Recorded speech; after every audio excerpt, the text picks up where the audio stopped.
Greetings and welcome to the Social Blade Show, the show that happens every week where we put our blade on the pulse of social media. I'm joined today by our hosts, Patrick Parise. Say hi, Pat. How you doing, everybody? Tell us where you are, Pat. In front of my computer. Excellent. Putting on a podcast show. Patrick is broadcasting. Where am I? I'm in Lusby, Maryland. Beautiful Lusby, Maryland. He is in Maryland. That's on the East Coast, for those who don't know. We have with us Erin Ryan. Erin? Hi, friends. I'm Erin Ryan at FreeTour2 on Twitter, and I'm in Newfoundland, Canada. For those who missed it, she's from Canada. There are people there with internet. And we have Urgo. Say hi, Urgo. Hey guys, it's Urgo, Jason, Verstig, however you know me, coming live from Long Island, New York for another couple of weeks. Excellent. I am JD Rucker. I am O-Boy on social media, and I am broadcasting live right now from the beautiful city of Orange County. So it's not really a city, it's a county. Excellent. Normally, for those who come to the show, we start the show off with some news briefs, some what's happening in the world of social media, but today we have two special guests, and we do not want to take time away from them, so we're going to cut right straight into it, especially considering we're running about 15 minutes late. So for our first story, something happened pretty significant. Somebody was sued a lot of money, and they were sued because they tweeted something. Patrick, you're running that show, aren't you? Nope. Oh, sorry. Yeah. Jason. I think that was Urgo, baby. Gotcha. Jason, I heard you got sued. Thank you for preparing for this, JD. I've been trying. All right, this has been for those who don't know. We've actually been preparing for this show for over 2 hours, and everything started going technically wrong 3 minutes before we went live. Yeah, So, my computer just decided to reboot right then, and then as soon as JD hit the broadcast button, his computer froze. Yeah. So It anyway, wasn't me this week. yeah, it was everyone else. Raise the roof, yes. Anyway, guys, what JD had introduced here was that this person named Amanda Bonin, I think I'm saying her name right, back in May, she was on Twitter just talking with her friends, and she responded, did an @reply to JustB123 and said, "You should just come anyway. Who said sleeping in a moldy apartment was bad for you? Horizon Realty thinks it's okay." So, I mean, it was just this sort of sarcastic comment to a friend of hers. And as a result, Horizon Group Management, which is the people that own her apartment complex, filed a $50,000 lawsuit against her. And I saw a clip, rather part of a statement from them, and they basically said there that they didn't even contact her before filing the lawsuit. They sue first, ask questions later. Nice. Is that Sounds like what I need to do is get one of my ex-wives on Twitter, then I could be a millionaire. how many ex-wives do you have? That easy? But I guess if they say bad things, well, I mean that's the whole point here. You know, beyond even just the general suing for a tweet, this person had a total of 20 followers when she said this, and it was an @reply, so it only went to the people that were following her as well as her friends. So both accounts no longer exist, so I can't really check to see how many there were, but basically at the most 20 people saw it, other than going through search, which is what I'm sure Horizon did to find it. Well, you or JD need to check your records, because more likely y'all were one of her followers. Yeah. Was that a stab? But what do you guys I think? don't know. I have a bit of a problem with a line that I think that should be drawn in social media. I mean, Twitter is a place where you can be sociable and you talk to your friends. And what if, like, for instance, she accidentally put that out as a tweet, but she meant it as a DM? Basically, you know, even employers are going on Facebook and checking people out, and so many people put drunk pictures on Facebook, and it's hurtful if you can't get the job based on that, because your personal life is separate from your workplace, and we all do things that we wouldn't do at work at home. So where's the line, and how is it all right that she gets sued for $50,000 when she just put out a tweet? Yeah, and the question is also, with the tweet there, I mean, they're saying that it was hurtful to their image, I guess, which, I don't know, when you read it there, does it sound, how would you interpret that? To me, it sounds like it's a totally sarcastic, off-the-cuff comment there that, oh, okay, maybe it is moldy or not, I really don't know, but it wasn't really something saying directly that this company or this apartment complex is a horrible place and they really don't care about their tenants or anything like that. It was just a sarcastic comment, in my opinion. And I don't know. I think that the lawsuit should be thrown out completely. That's my opinion. Well, and I agree with you, but I think Pat has a different opinion. No, who, me? Yeah. No, I was being sarcastic. If that's the way Twitter works, that you don't need much to get such a bogus, lawsuit going, then sure, why not? Let's get one of my ex-wives on the show and let them have at me. And I don't have to worry about things anymore. Yeah, well, but I absolutely agree, and I mean, Urgo, you said earlier, not tonight, but you said in the past where you've actually browbeated on big companies, big name companies. I think these people are just trying to take advantage of this poor person, and I think any jury or judge that rules in the favor of this condominium owners, it's ludicrous. It should go.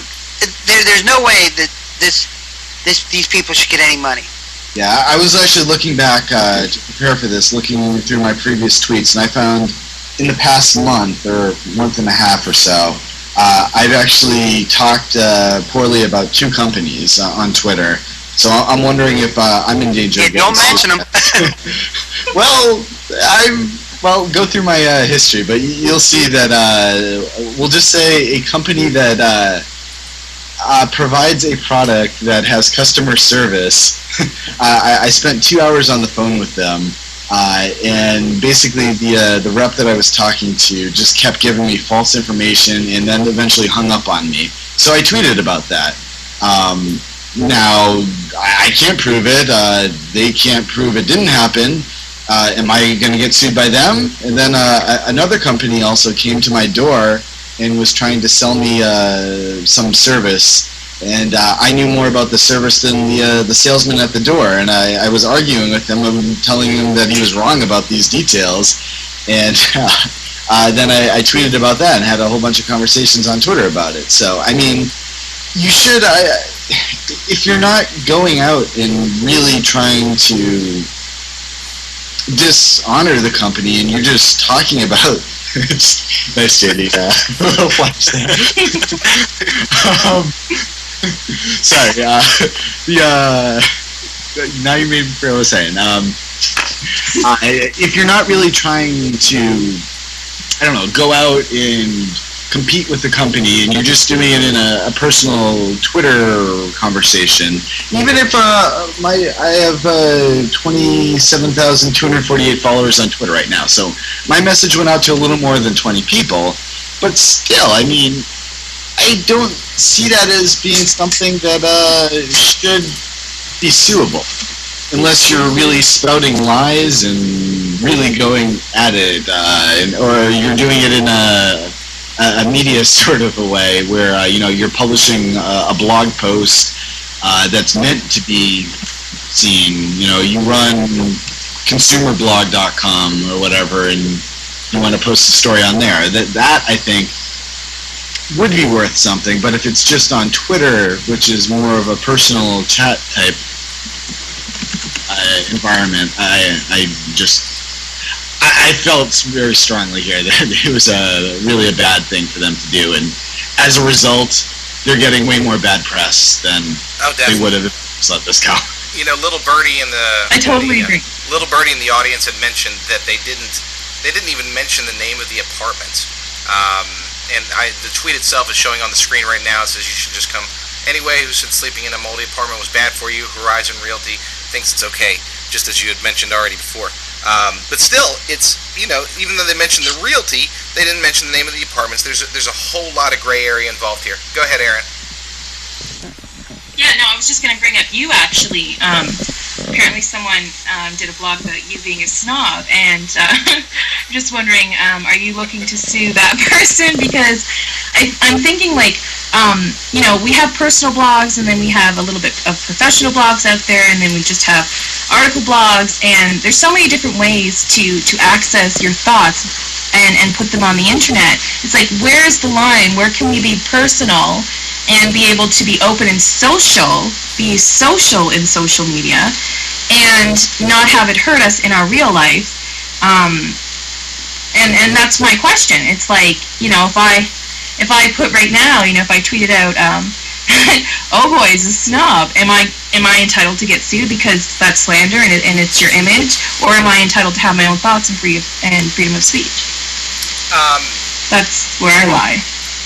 Well, first off, for those who are wondering, yes, no, I'm not a snob. Okay, I am not a snob. You totally are a snob, JD, but that's not relevant here.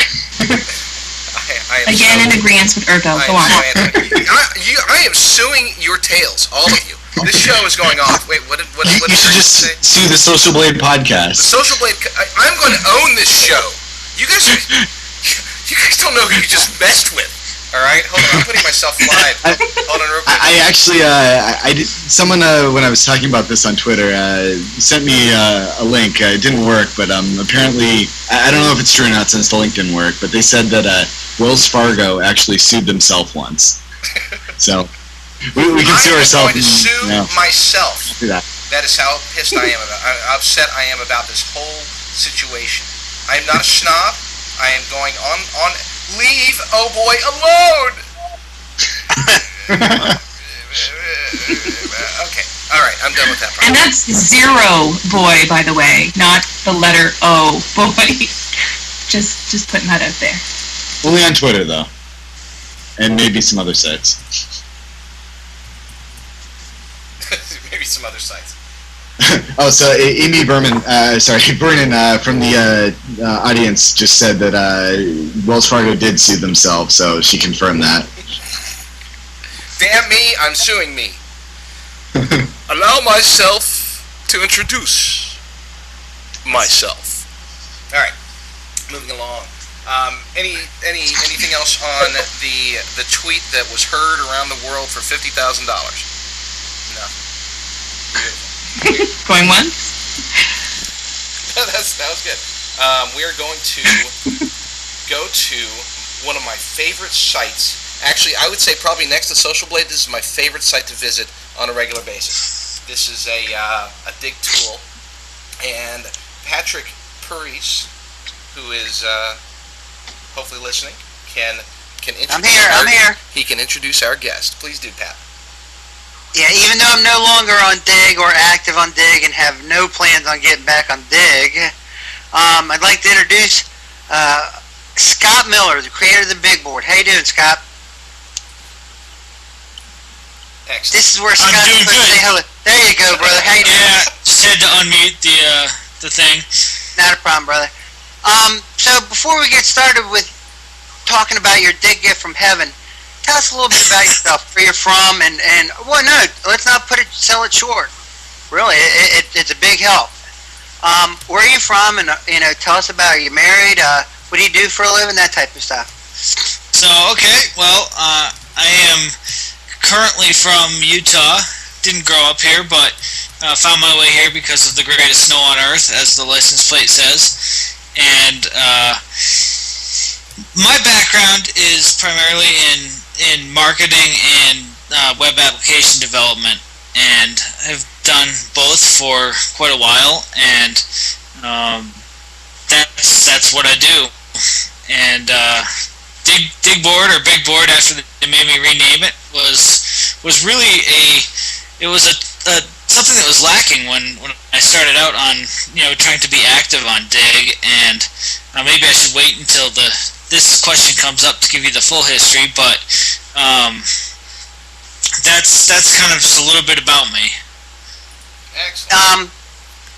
Being from Utah, I mean, you're obviously married. How many wives do you have? Well, at last, let's see, how many processors does my computer have? That's a question you're going to have to ask Urgo or JD or another on the show. Well, yeah, but that's kind of private business. I mean, we generally don't show our intercourse to each other. We like to brag about it. That's some geek stuff, but my core is better than yours. Man, it is. Yours probably isn't suing you every time you turn around. So yeah, I would venture to say you probably got a good one.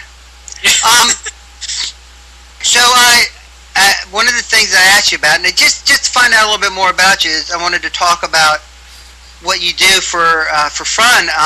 You tell me that you do rock climbing when you're not skiing. Why? Well, let's hit the top. No, really, Utah is a mecca for outdoor activity enthusiasts, or adrenaline sports enthusiasts, if you will. There are it's world-class rock climbing just outside the door, literally, and this, obviously everybody knows the skiing is great. There's also just insane mountain biking. We've got Moab, that's like 3 hours south of where I am. The mountains here offer a plethora of potential for a lot of different activities. All right, fair enough. So, I mean, you enjoy doing that type of stuff, I understand. What inspired you to create the big board? And so this is the question I almost answered right off the bat because I was excited to talk about it. So last summer is really when I got sort of really hooked on Dig, and I looked around at the tools and the stats that were available, and there was a lot of talk about like how does Dig actually work, but there were really no tools that could show you that, and not in real time. Certainly you could look at Social Blade and just an enormous amount of information and kind of reverse engineer it after history had gone by. But go ahead. You want to continue what we were talking about, Scott?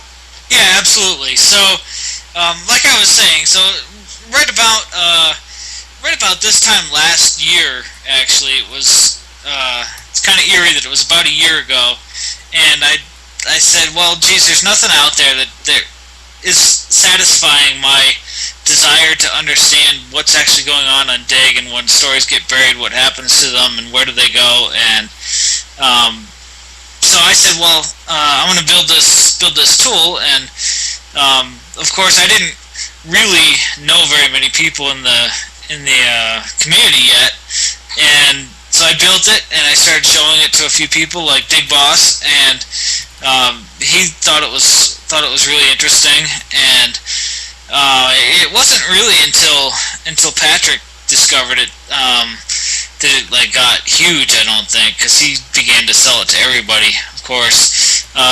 So that's just kind of the background. I was looking for a way to understand and visually see what was happening through the life of a story. And as some of you remember, I know that not everybody was like super active a year ago, but last summer was kind of like the summer of scripts. And so things would happen just really fast. Like you would see stories just bouncing up the dig board like really quick. It was way more fun even than now to watch the action because it was more real time. Stories were getting 200, 300, 400 digs regularly, and that was all because of these digging scripts that would with one click you could dig every single story on a page.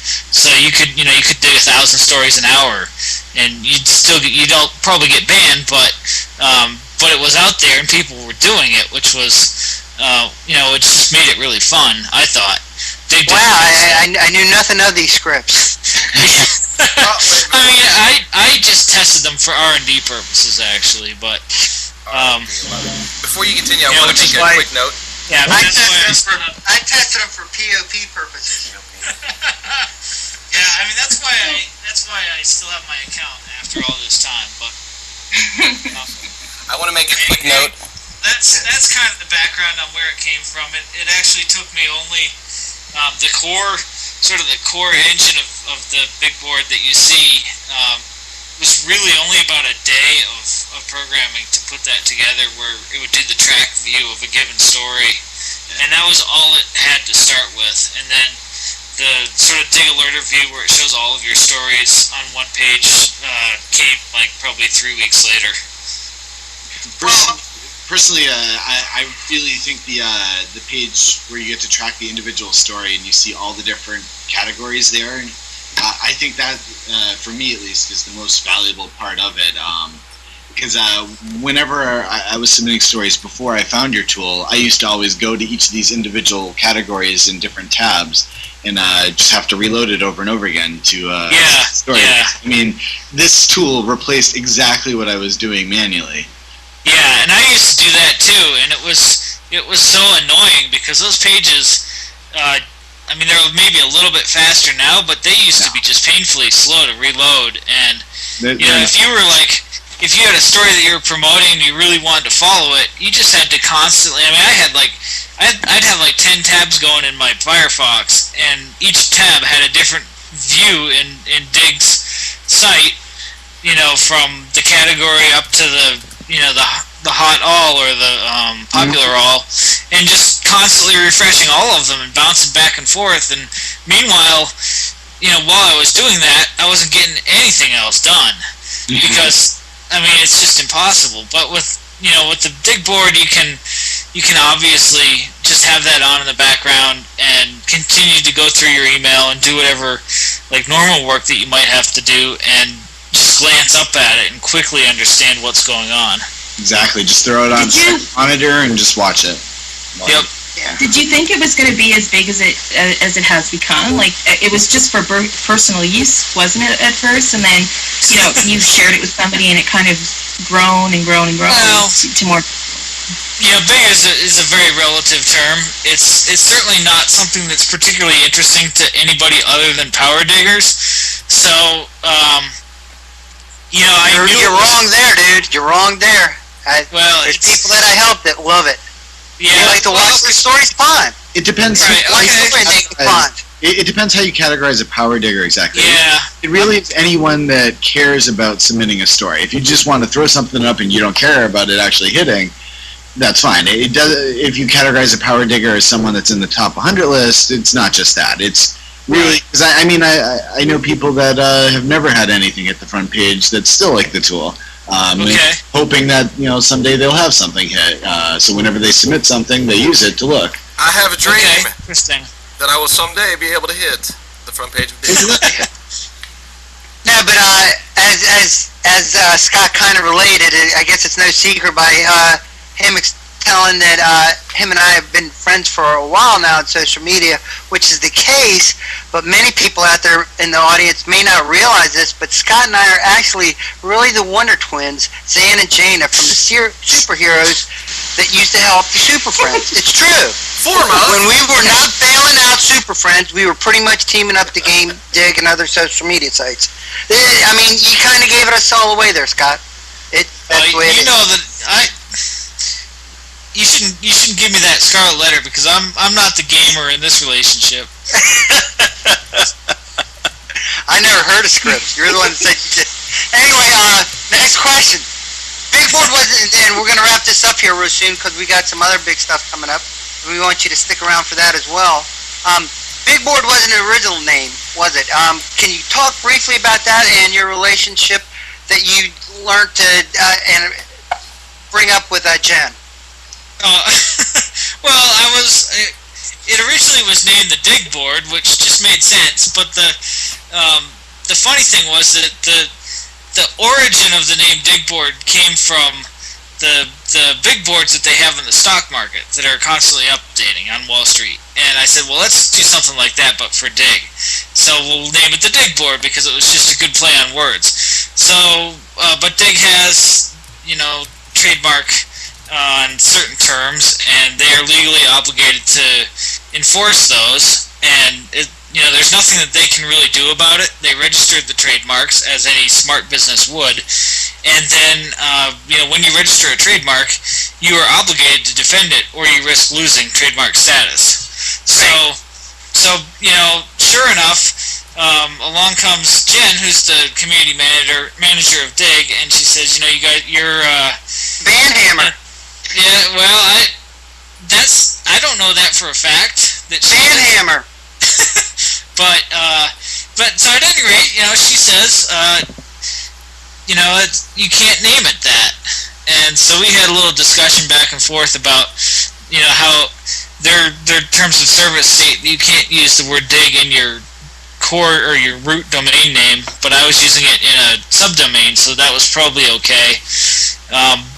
But then she said, but you're using it as the name of your tool, therefore it's against the terms of service. And I said, you're right, so I'm going to just take it off of both, and that was the end of it. So from this story here, we just learned that Dig is actually better at lawsuits than Horizon Realty is. We're sure. I don't know that it's so much lawsuits, and it's nothing nefarious about Dig that they did this. It's just. No, I'm not saying. Yeah, I agree with them there that they have to defend their copyright, but the point is they didn't file a cease and desist against you. They tried to contact you. So. No, but they would have if I didn't change it. Well, no, absolutely. But the Twitter lawsuit that we were talking about earlier, all they did was they filed a lawsuit. They were quoted at saying that we file lawsuits first and ask questions later. So. Right. No, so they didn't do that to me. That's cool. Yeah. I know. Okay. There's so many questions I want to ask. But one is we're going to wrap it up here in a second. Do you get paid for any part of the dig board at all? No, I don't. I was fortunate enough that Dave from hothardware.com agreed to help offset the cost of the hosting, which I was covering on my own as well. And so now you see his banner in the lower left of the screen, and that's purely to illustrate his willingness to support the dig community. And hopefully everybody here is going to, I know a lot of people already do reciprocate to him, but if you don't now, please do. He's perfectly, he's got a great site for one thing, and good content, and they also have a great redesign coming up, I believe. It looks like Dave's in the room, so perhaps he can fill us in on that. Well, no, not tonight, Dave. We're going to bring you in another time. When we have time for you. But he's in. Dave, you're on vacation, and he's in the chat room. I know, I see him. Ricochet. Yeah, he says that the new design already launched, so that's awesome because the old one did have a couple issues that I'm sure the new design is helping dramatically with visit. So. Right, and for those who don't know, I used to sub hothardware.com, and it was very successful at it, as many people are. Hothardware.com is a top 50 dig source site, month in and month out. It's been on the internet for over 10 years, and with breaking news and full evaluation reviews and leading edge computer products and technology. Yeah, I think we all can pretty much agree that it's essentially if it's not the full whitelist, it's very close to the top. And if you submit it and get any number of digs, you're gonna get a pop. So it does very well. The competition should be the same as it is for Wired on Hot Hardware. Well, Scott, like I said, dude, we could talk about this for hours, and we're gonna have you come back. But I hope you can stick around for the rest of the show and maybe some answers to questions afterwards. And one last thing I do want to touch upon before. Are you there, Scott? Yeah, I just came back. You kicked me out for a minute. Good thing you didn't hear what I said about you. One of the things I wanted to ask you about, what's the deal with the buries? You're making people poop their pants all over Dig. People are like, oh no, I just submitted, it got buried. And people are like, oh no, my submit got buried. You're looking at the dig board, right? And they're like, yeah, and I'm like, explain to him what's going on briefly, please. Yeah, so basically, Dig does not make that information available through the API, and so I found a way to determine it by comparing a number of different pieces of the XML that they do provide, and I'm guessing that they've changed something. I just haven't had a chance to figure out what, and that's what's causing it to falsely signal a berry. So hang tight. That'll be fixed soon, hopefully. As soon as you come up with a tool on preventing me to get banned, that's a great idea. Great game plan there, bud. Scott, like I said earlier, I hope you can stick around for the rest of the show. I know people have questions for you, but we got to move on because several different reasons. But great interview. Really appreciate you taking the time to join us tonight. Yes, thanks, Scott, and thanks for the big board. Thank you very much. You bet. As the big board helps diggers, we also have someone here who wants to help some people out. For those of you who do not know who Josh Charles is, he's a singer and he's a songwriter with a mixed sound of jazz, blues, and soul with a New Orleans flair. His vocals are extremely unique, and he's very passionate about his music. Speaking of passion, he's also extremely passionate about New Orleans, and is using his talent of music to restore and rebuild in a very unique way. But before we do that, for those of you who do not know, at socialblade.com/show, we have a ton of links about Josh Charles. So that's where you can get to know more about him and his music, and you can hear his songs. Also about the song that we are going to be talking about later on today. Hurricane Katrina's 4-year anniversary is 1 month from yesterday. So on August 29th of this year, it's going to be 4 years since Katrina. Josh was there. Want to thank you, Josh, for joining us. Hi, Erin. How are you? Yes, can you all hear me? Great. Hi, Josh. How you doing, buddy? I'm doing good. Can you, is it everybody hear me all right? We hear you great, Josh. Yep. Okay, good. Hey, don't worry, dude. We got all this worked out. We can hear you just great. No technical difficulties here. So as I was saying, Katrina's 4-year anniversary is coming up on the 29th of August, and I want you to give us, you were there actually at the time Katrina took place and hit the state, so I want you to tell us what it was like. Give us a better understanding what it was like being there during that time. Well, first of all, just to clarify, I actually left and evacuated before Katrina struck. I'd moved down to New Orleans on August 25th of 2005, which was 4 days before Katrina, and then I had to evacuate the day before it struck. Can you hear me? We hear you. Yeah. Okay. I didn't know if this video thing was working or not. Sorry, I'm new. That's all right. Don't worry about it, brother. He's new to Ustream and Skype, and he's doing a great job. No worries. I'm new too, okay, so I'm fine. So yeah, just to clarify, okay, and you sorry? I actually wasn't there when the storm struck. I had to evacuate with most of the rest of the people there, and then I was 3 months later. You went back, right? I went back in December of 2005, which was at a time that was still there was no power in a large portion of the city. 80 to 85% of the city had been flooded. And even I remember getting from the airport, you landed and you see all the blue tarps and you saw what you saw on TV, but just driving from the airport to the French Quarter to the different areas, I mean, it was really like watching a movie. You just felt like you didn't really want to be a part of, you know what I mean? It was really horrific, because everybody who saw what they saw on TV, it didn't compare to when you're just sitting there right in the middle of it. So, I mean, we don't even get the real aspect of what's going on there, or what was going on 4 years ago, because the news just spins it their way. But, you being there yourself and having to see the actual wreckage that Katrina left behind, you wrote a song called Healing Time, which is a beautiful song, and if anybody hasn't heard it yet, definitely need to hear it. You can hear it on his webpage, which is also, again, on the Social Blade blog. But I want to know what inspired you. What created the song and the lyrics that are so beautiful. Thank you very much. When I was there in December, I happened to be there to make a record, and while I was there, I was staying with a family that volunteered to put me up because there was no housing. Like I said, a lot of the city wasn't open for business, and the family I was staying with had a congressional pass, and they took me on a 4 or 5 hour tour around Louisiana, around New Orleans and St. Bernard and St. Chalmette, outside of the city as well.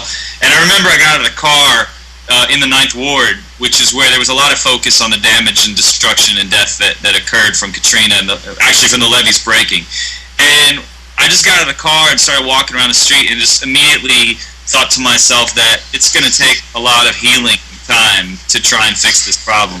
And that's where the song had its infancy and where I started it. As you see those pictures, I'm looking at the pictures that JD's put up. I mean, that tells you the story right there. I mean, the water had receded by the time I got back in December, but everybody knows what kind of damage floodwater does. So, when you combine that with the heat that these people suffered through, which was 105 oppressive heat, I mean, I can't even imagine what it was like for them, I can't. Well, may I ask a question? I mean, the news really did it justice, but didn't really spell out how do you put it? When the rest of the world sees it, okay, everything got wet and a lot of water damage, yes, some people drowned. What are some of the most graphic images that you remember in your head? And I don't want you to, relive a bad dream or anything, and it's horrible what happened. I'm not making light of it in any way. But it seems to me that unless you actually are involved with it, you really can't appreciate or understand what you and the people of New Orleans went through. Can you elaborate a little bit on that? Yeah, I mean, I think like most people out there in your audience, they watched it on TV like the rest of us. And as you know, it was 5 days before a lot of those folks got any help. And if you try and survive, just imagine trying to survive 5 days in 105-degree humidity with, damaged sewer water, all kinds of, alligators, bugs, all kinds of stuff flying around, around you, and you're trying to live, just survive, and you're, 85 years old, and you're being forced to leave your home. I mean, it is an unprecedented, unbelievable event in American history. Of course, our response to this was also unprecedented and sad and pathetic. So I just think that the graphic images that you saw, I mean, I did not see floating bodies. I saw them on TV like everybody else. What I saw was what they didn't show you on TV was when they started gutting people's houses, you saw what they called house puke, which was basically the inside of the house that just became, oh, that's nice. You saw the inside of the house that had been gutted and was thrown out on the street. Or you saw houses that were literally knocked off their foundation with a boat sticking into it. I mean, it really is just, the words to describe the situation were unreal. I mean, I don't know. But what they do is, I challenge anybody who sat there and watched it and stood there in the same place that I was, not to be affected or moved or want to do something, because it brought great amounts of tears to my eyes. Well, definitely, and you are doing something about it. Your song, Healing Time, which is currently on your self-titled debut album, which, by the way, is a limited edition, because he will be coming out with a CD this fall, with a different rendition of the song. Right there, it makes it unique. But tell us what you're using this song for. Well, my goal is to raise $1 million to start to rebuild New Orleans with the charity called the Preservation, who's got up on the screen. The Preservation Resource Center has been around for 35 years in New Orleans, and they're a large organization that is committed to rebuilding the city, in the greenest way possible, which is something I'm passionate about as well, eco-friendly. And the fact that they try and revitalize the city and rebuild it in a way that continues to keep the architecture of New Orleans. And since Katrina, the Preservation Resource Center has already built almost 200 homes and businesses, making them the largest, most effective organization in New Orleans as far as the rebuilding process. So it's an honor for me to partner with them and help them raise money so that they continue to remake the city, because, half the amount of people in New Orleans are still missing. If you can imagine, if your neighborhood was like one day normal and the next day half the people were gone and you're just trying to survive. So there's a lot of great things that are happening in New Orleans, but then there's also a lot of terrible, terrible things. And I just want to do what I can by helping raise money for the Song of Healing Time and giving back to the Preservation Resource Center, who are doing a phenomenal job. They're in a phenomenal group of people, and the only way that they can continue doing what they're doing is through private donations. So I had partnered with them, and we tried to work out some way of finding a way to make this work. And we thought that $1 in this economy was something that everybody could afford, and then they get a song out of it, and hopefully they like the song. That's our goal. That's where we're trying to take it. Definitely, and it's 100% of the proceeds going towards Preservation Resource Center of New Orleans from the song "Healing Time" by Josh Charles. You actually partnered up with Amazon.com, and it's saying here that it's the first time ever it's been waived. It's waived its 30% fee to help you with your cause. Yeah, it's Amazon has been really phenomenal in the sense that they allowed us to, it's for charity. The way I see it is that we're trying to raise $1 a person, 1 million people downloading a song. I mean, if we can get 99 cents out of it, that's going to be better than getting 70 cents out of it. And we appealed to Amazon and told them what we were doing, and they agreed to do it. So I'm really thankful to them to be able to host the song and give 100% of the money to it goes directly to the Preservation Resource Center's account.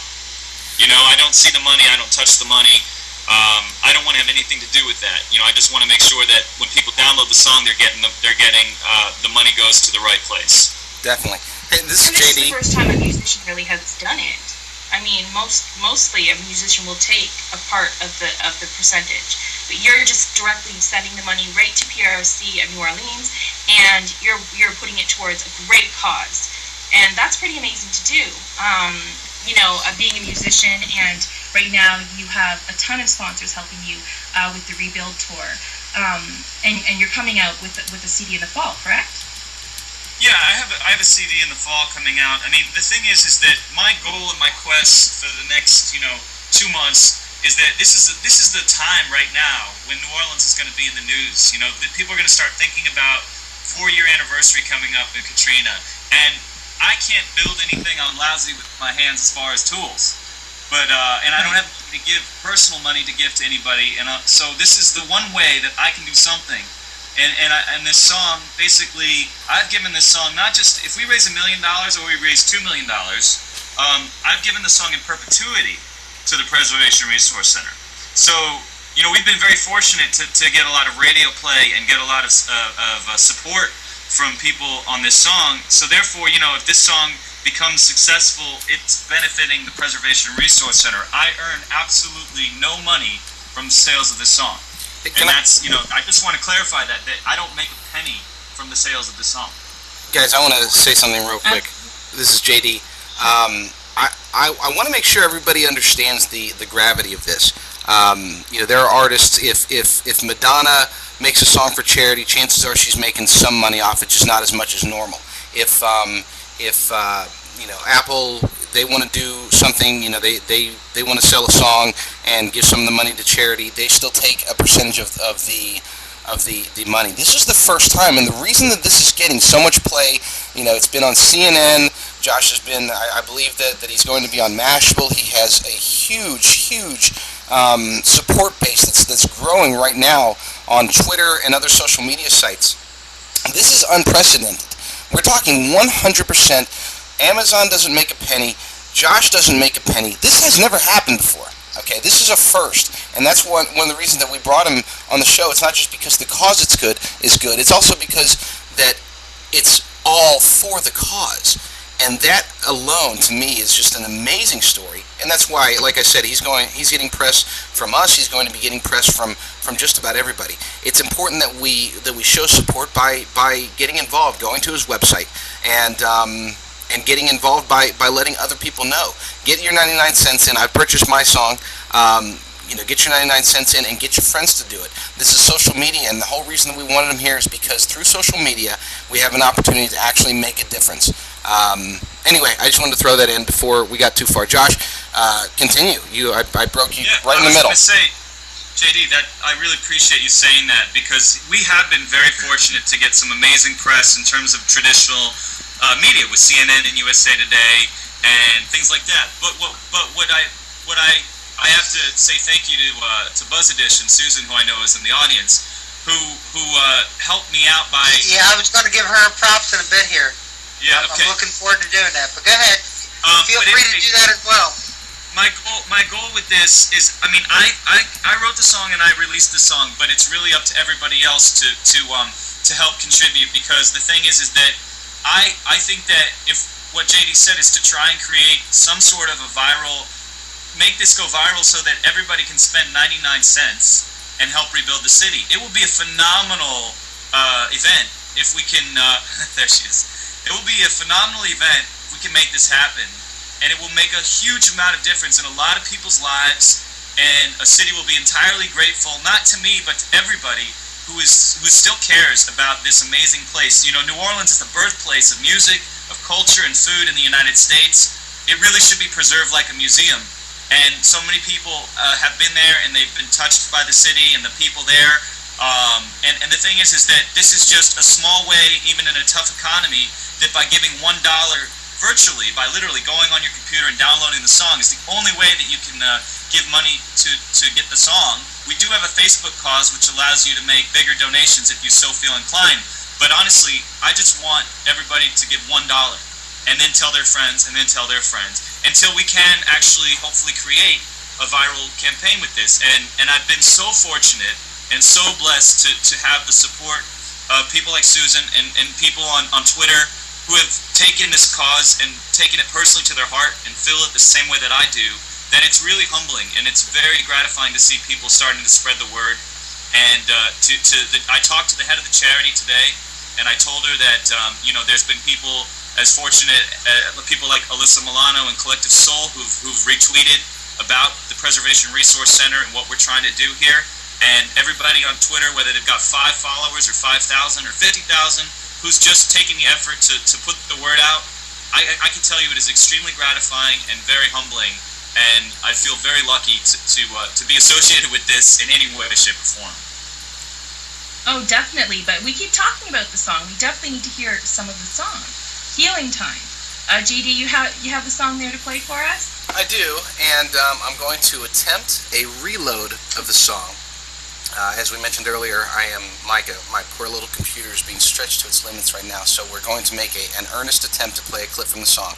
Bear with me for one brief moment. Get rid of your Mac. Everybody else. Hold on, Pat. What you could do to help. Hold on, Pat. Let me see if I can make this work. Good luck. Yes, everybody stay silent. We're going to have a silent show for just a short moment as I make this attempt. Like the beginning. That's a silent show. See, right, the problem is right now I need to somehow switch audio source, so bear with me. Pat, go ahead and tell some jokes or something, and I'll be right back. No. No, what I was going to say is that everybody else, during the day tomorrow, when you get a chance, and it can go on the rest of the time, build off of a retweet. Tweet it out and just carry on and let's push this. If you get an extra $1 by yourself, aside from the one that you've donated, then you've helped.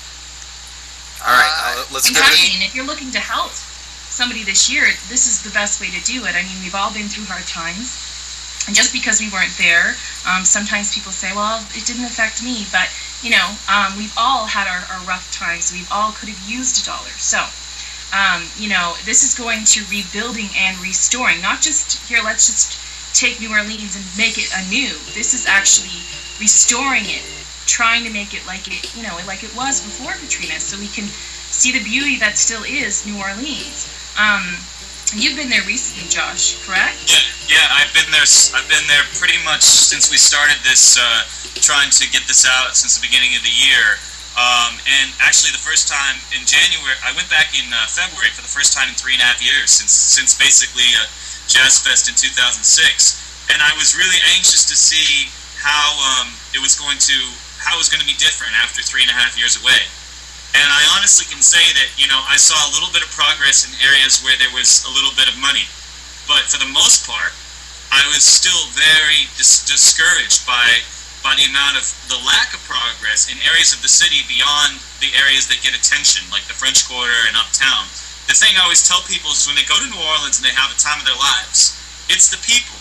It's the spirit of the people there. They're the ones who have a place to live and don't have a place to live right now and have been going through troubles that you can't even possibly imagine. Just trying to make it, just trying to just trying to stay in their home, And the thing is that with this, if you contribute $1 and download Healing Time, you've done your part. That's all we're asking is $1. And I mean, it's a win-win. Yeah, it's a win-win because it's a beautiful song.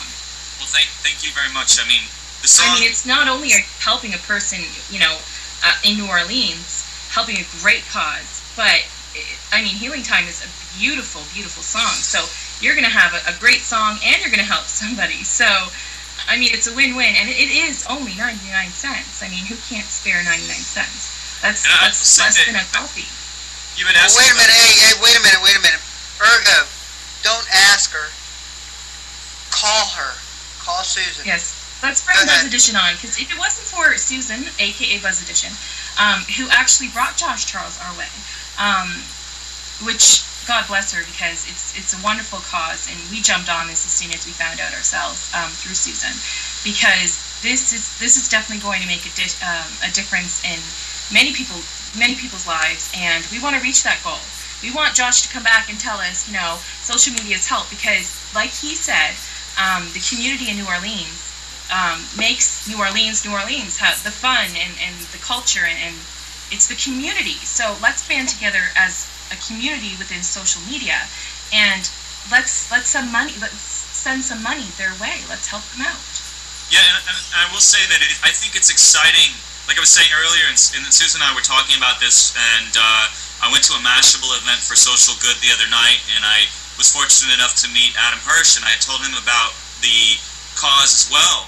And he said, this is something that is really exciting, and really can make a difference using social media in a way, just $1 at a time, So I feel like there's so much potential from social media, and I spend a large portion of my day, as much as I possibly can, involved on Twitter and trying to talk to people. And just in the last week, I've met so many amazing people. I can't even list them all, but they have all shown such appreciation for what we're doing. And I will never say I, because there's too many people involved, my management, friends, fans, people like that are helping making this happen. So I never can take credit and say I did this and I did that. I really believe that it's a communal thing that we're trying to create as a grassroots movement. There is no record label behind this. I want to clarify. There's no record label behind this.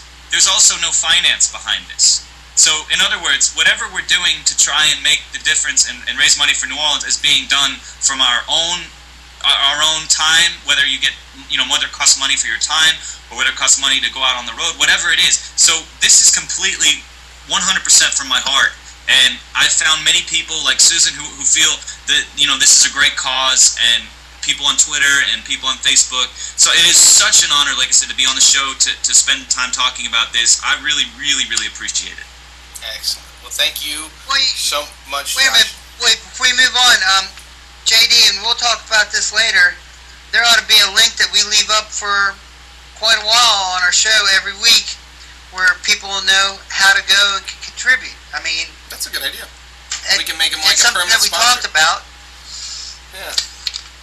And I do apologize, guys. I've tried it from 2 different sources. I just can't get it to play without risking crashing the whole system. JD, I can probably make it happen, but I think I would actually be taking Amazon down for other people across the world. So that's how powerful the show is.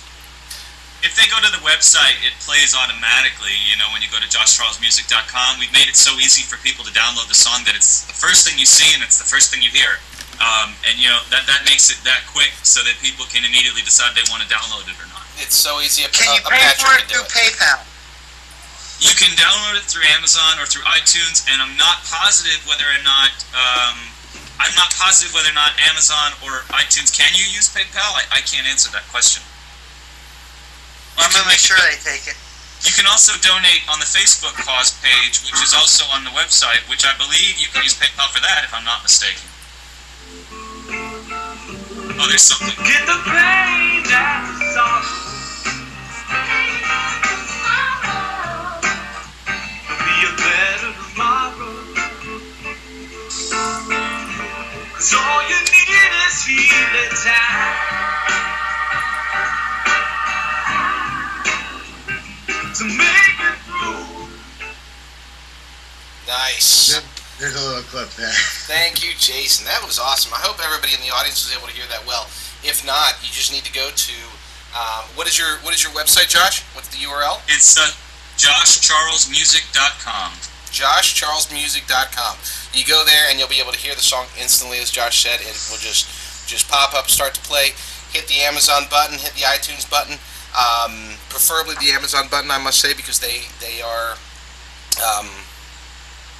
they don't take a penny out of it. Neither does Josh. So go to Amazon.com, download the MP3 for 99 cents. You'll have an incredible song in your repertoire, and you will have donated some money to an incredible cause. Now, keep in mind, guys, the whole reason that we want him on the show, and the whole reason that Buzz Edition Susan is involved, and we all want to get involved, is because through social media we do have an opportunity to make a difference. This isn't just a matter of we're not here for the 99 cents. We're here for many, many 99 cents. And who better to drive eyeballs, drive clicks, drive other feeling and beautiful human beings to a website more so than the social media crowd.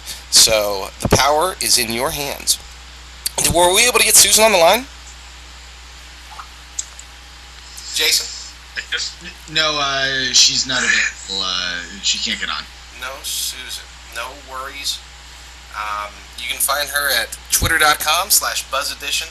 She is potentially, oops, let me get that off the screen. She is potentially my favorite tweeter of all time. My favorite tweeple, twerson, person, tweeple, twinnle, tweeter, person. Twitterer. Yes, moderator. Josh. You can also find Josh on Twitter as well, at Josh Charles. Again, before we let you go, I'm going to take a quote from your course of Healing Time. Let's forget the pain and the sorrow. There'll be a better tomorrow. So, as JD said, let's band together and help Josh in his quest and make a better tomorrow for the people in New Orleans. Thank you, Josh, for your music and for your heart, and to Susan, a.k.a. Buzz Edition, for sending Josh our way and for believing in his cause. Last but not least, I do want to thank everyone for tuning in, and please go to Amazon.com and help the cause, and we'll keep you updated, and hopefully Josh will be able to come back after, we'll figure out his tour dates, but, and catch him. Where are you going to be next? I'm going to be going on tour with Buckwheat Zydeco. He's a Cajun legend. Starting August 19th, we're going through the Midwest and the East Coast, and then possibly some dates with the Neville Brothers. So all of these are opening act slots that allow me to perform, but also get the word out again about Healing Time and get the support of as many people as I can. I'm sorry. I have a show Tuesday in New Jersey. If any of your listeners are in Jersey, I'm playing in Maxwell's in Hoboken. Hoboken! Wonderful. Hoboken! Awesome.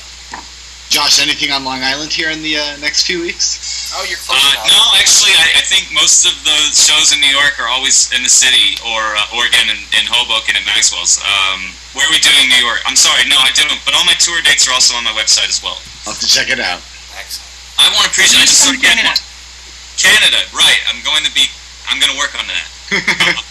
But I just want to say thank you all so much for having me on. I really appreciate it. No, we thank you for coming on. Well, thank you, and thank you for all your help. Yes, definitely. And that again because of the importance of this. I don't think that any other story we shouldn't end with anything else. This is the right ending spot. So stick around for the after show. But for us at the Social Blade, thank you for coming, and that is a wrap.